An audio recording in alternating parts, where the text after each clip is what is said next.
Hello students, तो welcome to next lecture of thermal properties of matter. Last lecture तक हम लोगों ने न्यूमेरिकल्स डिस्कस किए थे on thermal expansion of solids. आज हमारा नया टॉपिक है which is thermal expansion in liquids. ठीक है, सॉलिड्स के केस में एक्सपेंशन बड़े आसानी से समझ सकता था बिकॉज ये सॉलिड है, सपोज उनका डेफिनाइट शेप है, तो हम लोगों ने उनको हीट किया और वो एक्सपांड हुआ। और तीन प्रकार का एक्सपेंशन था उसमें, लीनियर, सुपरफिशियल और वॉल्यूम। लेकिन अब वॉल्यूम, जब लिक्विड को एक्सपांड करना है, सॉरी लिक्विड को हीट करना है या लिक्विड में एक्सपेंशन समझना है, तो हमको लिक्विड को हीट करना पड़ेगा।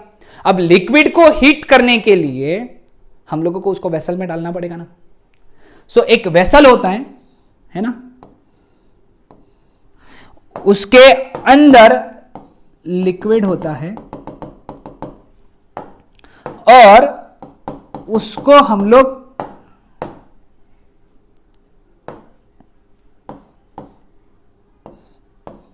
हीट करते मुझे कलर्स बड़े पसंद है इसलिए okay.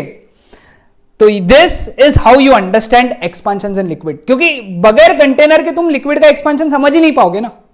So the point is, यहां पे हमको जब एक्सपेंशन देखना है तो यहां पे कुछ अलग कंसेप्ट है लिक्विड में। सबसे पहली और इंपॉर्टेंट बात याद रखना है कि लिक्विड्स में सिर्फ वॉल्यूम एक्सपेंशंस होंगे। There would be only volume expansions in liquid, there will not be linear expansion and superficial expansion, क्योंकि लिक्विड की लेंथ भी नहीं होती है, लिक्विड की एरिया नहीं होती है, लिक्विड का डेफिनाइट वॉल्यूम होता है। इसीलिए लिक्विड्स में you have only volume expansions. ठीक है, तो अब ट्विस्ट कहां है? ट्विस्ट कहां है लिक्विड, सॉरी इस केस में ट्विस्ट कहां पे है? ट्विस्ट यहां पे है कि जब तुम इस लिक्विड को एक्सपांड करोगे, जब इस कंटेनर को हीट करोगे लिक्विड का एक्सपेंशन समझने के लिए, तो सबसे पहले क्या होगा कि ये जो कंटेनर है या वेसल जिसको बोलेंगे हम लोग, वो हीट गेन करेगा, वो हीट गेन करेगा और ये सबसे पहले एक्सपांड होगा। कौन? कंटेनर, यानी लिक्विड से पहले कंटेनर का एक्सपेंशन होगा। सो इसीलिए स्टार्टिंग में liquid level will drop, liquid level will drop. समझ गए लिक्विड लेवल ड्रॉप क्यों हुआ? क्योंकि कंटेनर एक्सपांड हो गया, कंटेनर फैल गया तो लिक्विड तो नीचे चला जाएगा। फिर बाद में जब एक बार कंटेनर एक्सपांड हो गया और साथ ही साथ अब कंटेनर गर्म हो गया, कंटेनर गर्म हो गया तो ये लिक्विड भी गर्म होने लगा, तो लिक्विड की लेवल राइज होने लगी और अब लिक्विड का एक्सपेंशन होगा और फिर बाद में लिक्विड लेवल विल राइज।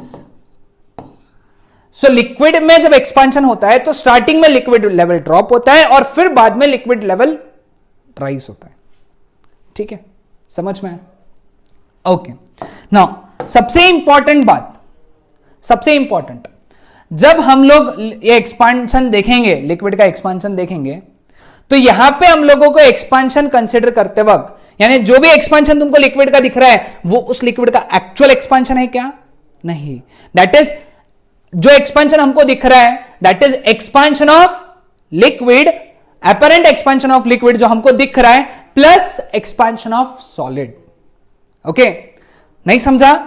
ये इक्वेशन देखो, actual increase in volume of liquid, okay, यानी जो लिक्विड का वॉल्यूम जो इंक्रीज होने वाला है वो actually that would be equal to apparent increase in volume of liquid, यानी जो लिक्विड का वॉल्यूम हमको इंक्रीज हुआ दिख रहा है वो, plus increase in the volume of vessel, है ना। ये इक्वेशन बहुत ज्यादा इंपॉर्टेंट है।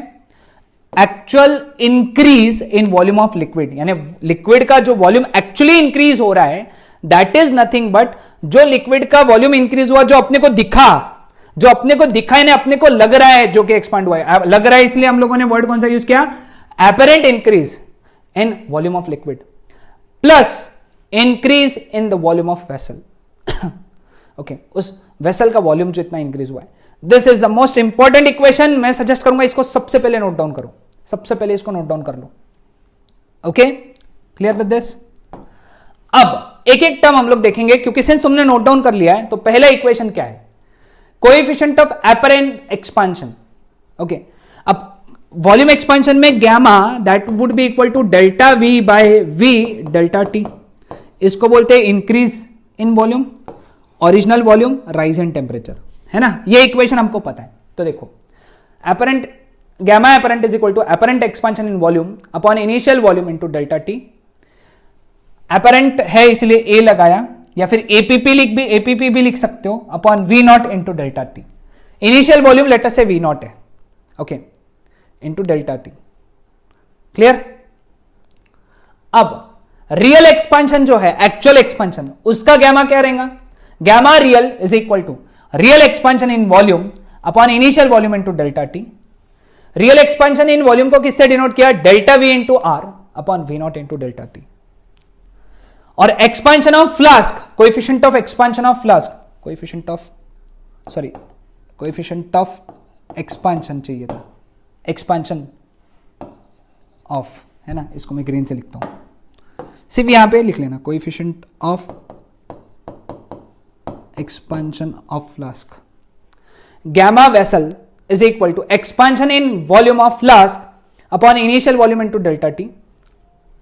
क्लियर। ये इक्वेशन है। लेकिन अब अपने इक्वेशन क्या देखा था कि real volume, real increase in volume that is equal to apparent increase in volume plus increase in volume of vessel, है ना। यानी हमारे इक्वेशन तुमको नोट डाउन करना पड़ेगा, ये इक्वेशन के बाद में नोट डाउन करो, delta V R that is equal to delta V A plus delta V vessel. ठीक है।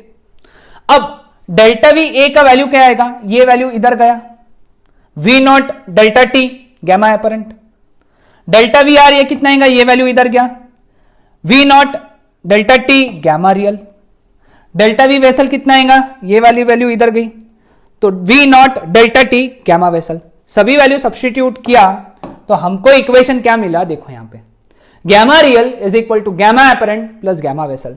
This is one of the most important equation note down करने के लिए।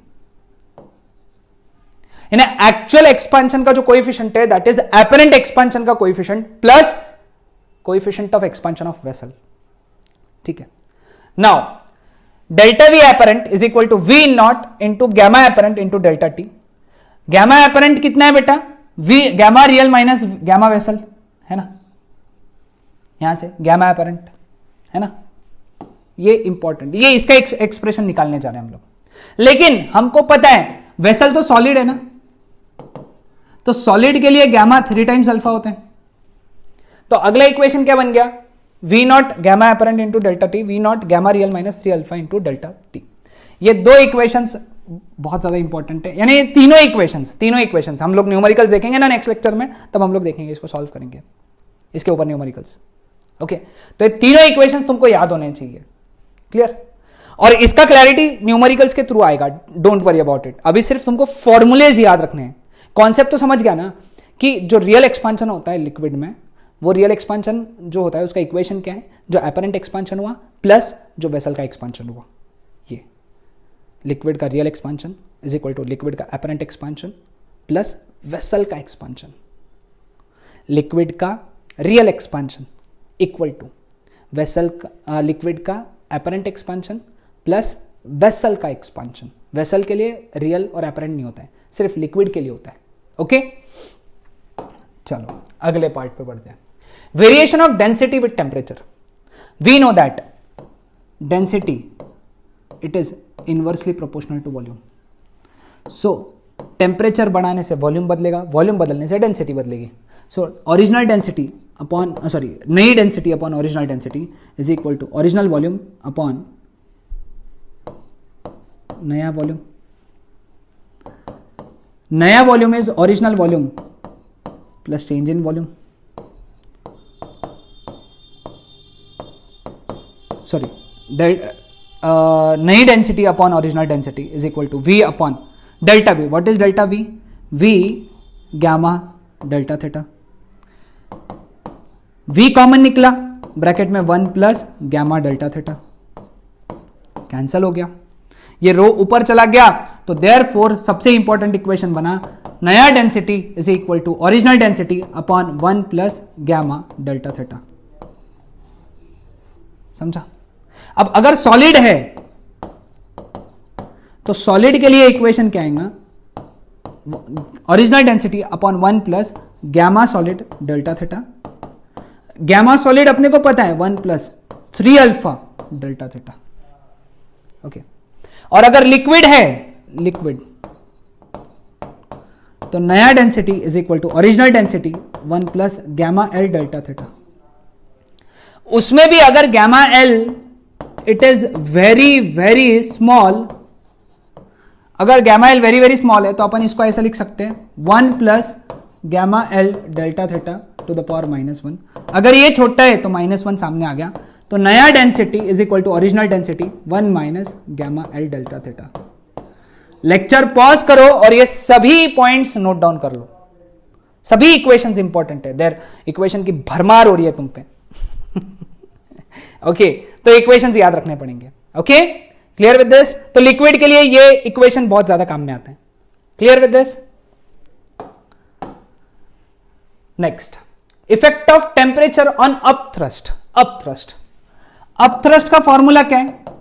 V sigma G, where sigma is density of liquid and V is volume of solid या फिर body. Body तो solid ही है ना, सॉलिड। ठीक है, समझ में? तो नया upthrust theta dash upon original upthrust TH dash upon TH is equal to नया वॉल्यूम, नई डेंसिटी G। यहां पे डेंसिटी को सिग्मा से डिनोट किया, हमने रो से डिनोट किया था, अभी रो से नहीं सिग्मा से डिनोट किया। ठीक है, पिछले बार रो से डिनोट किया था, इस बार सिग्मा से किया, सिर्फ शब्द ही बदला है। V sigma G cancel. अब V डैश का फॉर्मूला क्या था, है ना? V डैश का फॉर्मूला क्या था? V ब्रैकेट में 1 plus gamma S delta theta into sigma dash का फॉर्मूला क्या था? Sigma 1 plus gamma L delta theta. जी तो कैंसिल हो गया, अपॉन V सिग्मा। V भी कट हो गया, सिग्मा सिग्मा भी कट हो गया। तो नया thrust upon original thrust is equal to 1 plus gamma S delta theta upon 1 plus gamma L delta theta. Equation ध्यान में है सबको? हाँ, नाउ जनरली याद रखना है ये पॉइंट एमसीक्यू के लिए। Gamma S is greater than gamma L, sorry gamma S is less than gamma L. Okay, gamma S is less than gamma L, so therefore नया thrust is less than original thrust. क्योंकि numerator छोटा है, denominator बड़ा है। कैसे पता? क्योंकि numerator में गैमा एस है और डिनोमिनेटर में गैमा एल है, गैमा एस छोटा है। जनरली गैमा एस छोटा होता है value wise. Okay, value wise gamma S छोटा होता है, देखेंगे न्यूमेरिकल्स में हम लोग। ठीक है, क्लियर? समझ में आया सबको? हाँ, ओके। तो ये बात ध्यान में रखना है, सबसे इंपॉर्टेंट इक्वेशन। क्लियर? ओके, तो ये था हमारा आज का टॉपिक। हाँ, इसके अंदर मैं एक टॉपिक बताना भूल गया, वो ये था यहां पे। क्लियर? यहां पे एक नोट डाउन कर लो। अब यहां पे अगर gamma real it is greater than 3 alpha, तो उस केस में डेल्टा वी एपरेंट पॉजिटिव रहेगा। इसका मतलब यह है कि लिक्विड का लेवल जो है, liquid level will rise. Gamma real is less than 3 alpha, इसका मतलब delta V apparent is negative. इसका मतलब लिक्विड का level will fall. Gamma real is equal to 3 times alpha है, इसका मतलब यह है कि डेल्टा वी एपरेंट 0 है। ये दोनों इक्वल है तो 0 हो जाएगा, नहीं? इसका मतलब यह है कि liquid level does not change नहीं होगा। समझा? तो ये सभी बातें नोट डाउन कर लो, इंपॉर्टेंट है। क्लियर? तो ये था हमारा आज का topic based on expansion of liquids. Okay, अब नेक्स्ट लेक्चर में एक इसका थ्योरेटिकल टॉपिक है which is anomalous expansion of water, और उसके बाद में इसके ऊपर के numericals. Okay, so that's it.